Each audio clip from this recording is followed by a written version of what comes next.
आज हम देखेंगे स्पर्श काव्यखंड के पाठ 4 पर्वत प्रदेश में पावस, जिसके कवि हैं सुमित्रा नंदन पंत। उसके प्रश्नोत्तर।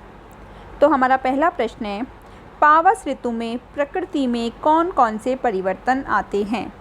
कविता के आधार पर स्पष्ट कीजिए। पावस यानी वर्षा ऋतु, इसमें प्रकृति में क्या सब कुछ चेंजेस होते हैं, परिवर्तन होते हैं, उसके बारे में पूछा गया है। तो पावस ऋतु में प्रकृति में निम्नलिखित परिवर्तन आते हैं। पावस ऋतु में विभिन्न प्रकार के रंग बिरंगे फूल खिल जाते हैं। पावस ऋतु में सभी तालाब स्वच्छ और पारदर्शी पानी से भर जाते हैं और पर्वतों के पास के तालाबों में पर्वतों का प्रतिबिंब दिखाई देने लगता है।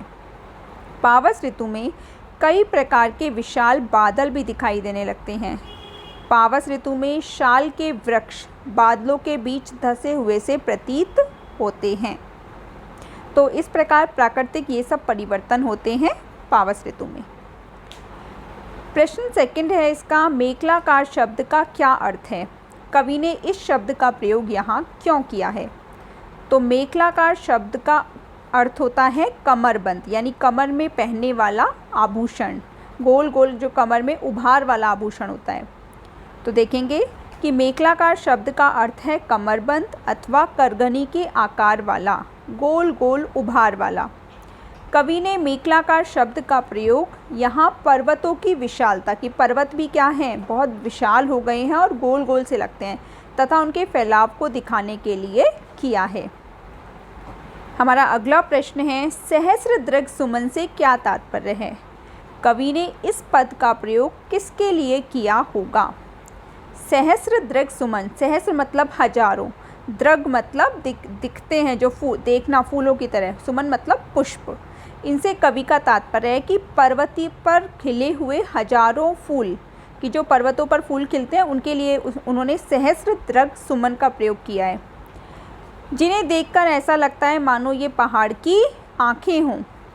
इसके द्वारा कवि ने यह कल्पना की है कि पर्वत अपने विशाल आकार को तालाब रूपी दर्पण में देख रहा है। इसके लिए आँखों की आवश्यकता थी, इसलिए कवि ने सुमन को पहाड़ के नेत्र कहा होगा, क्योंकि पहाड़ों पे ही पेड़ उगते हैं और पेड़ों में फूल हैं, तो इसलिए उन्होंने उसे पहाड़ की आँखें बोला है।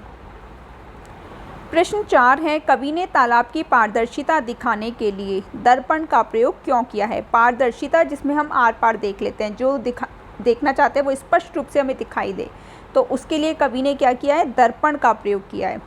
पर्वत प्रदेश में पावस के आधार पर लिखिए।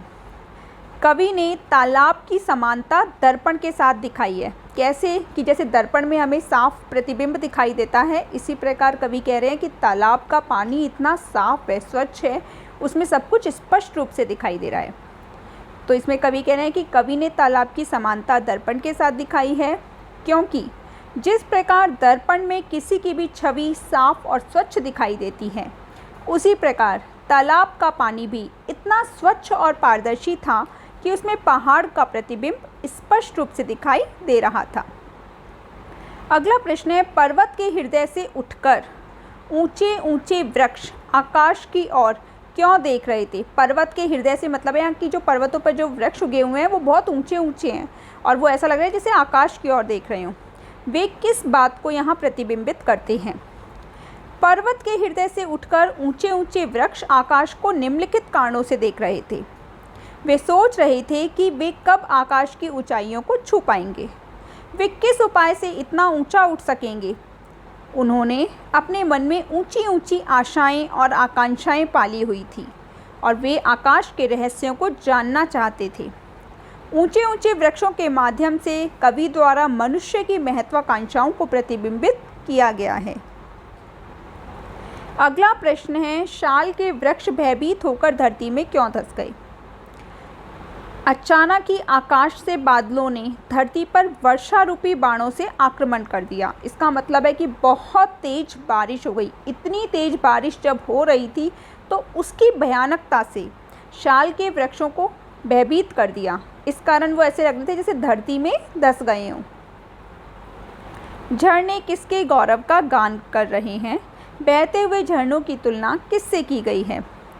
पर्वतीय प्रदेश में बहते हुए झरने ऊंचे ऊंचे पर्वतों के गौरव का गान कर रहे हैं। बहते हुए झरनों की तुलना सुंदर और आकर्षक मोतियों की लड़ियों से की गई है कि झरनों का पानी बहते हुए मोतियों के समान लग रहा है। जैसे मोती होते हैं, ऐसे इतना तेज बहाव से पानी आ रहा है कि वो पानी की भी ऐसा लग रहा है जैसे बूंदें मोतियां बनकर गिर रही हों। और पर्वतों पर झाग से भरे झरने बहते हुए मोतियों की लड़ी के समान सुंदर लग रहे हैं। अगला प्रश्न है, निम्नलिखित का भाव स्पष्ट कीजिए। आपको यहाँ पर पंक्ति दी जाएगी, आपको उसका भाव यानी उसका अर्थ स्पष्ट करके लिखना होगा। जिसमें पहला है टूट पड़ा भू पर अंबर। यहाँ पर कवि वर्षा ऋतु का वर्णन करते हुए कहते हैं कि बादलों से इतनी तेज वर्षा हुई है, टूट पड़ा, भू मतलब भूमि, भूमि पर अंबर मतलब आकाश टूट पड़ा हो, कि बादलों से इतनी तेज वर्षा हो रही है जैसे ऐसा लग रहा है जैसे आकाश ही धरती पर टूट पड़ा हो और उसने वर्षा रूपी बाणों से धरती पर आक्रमण कर दिया हो। इसका दूसरा है, यों जलद यान में विचर विचर था इंद्र खेलता इंद्रजाल। कि कवि वर्षा ऋतु का वर्णन करते हुए कहता है कि वर्षा के देवता इंद्र बादल रूपी विमान में घूमकर अपने जादुई करतब दिखा रहे हैं, जिसके कारण पर्वतों पर क्षण क्षण में विचित्र और अद्भुत दृश्य दिखाई दे रहे हैं। अगला प्रश्न है, गिरिवर के उर से उठ उठकर उच्चाकांक्षाओं से तरुवर हैं झांक रहे नीरव नभ पर अनिमेष अटल कुछ चिंता पर। कवि यहाँ पर पहाड़ों के सौंदर्य का वर्णन करते हुए कहता है कि वहाँ उगे हुए विशाल और ऊंचे पेड़ों के मन में ऊंची ऊंची आकांक्षाएं हैं।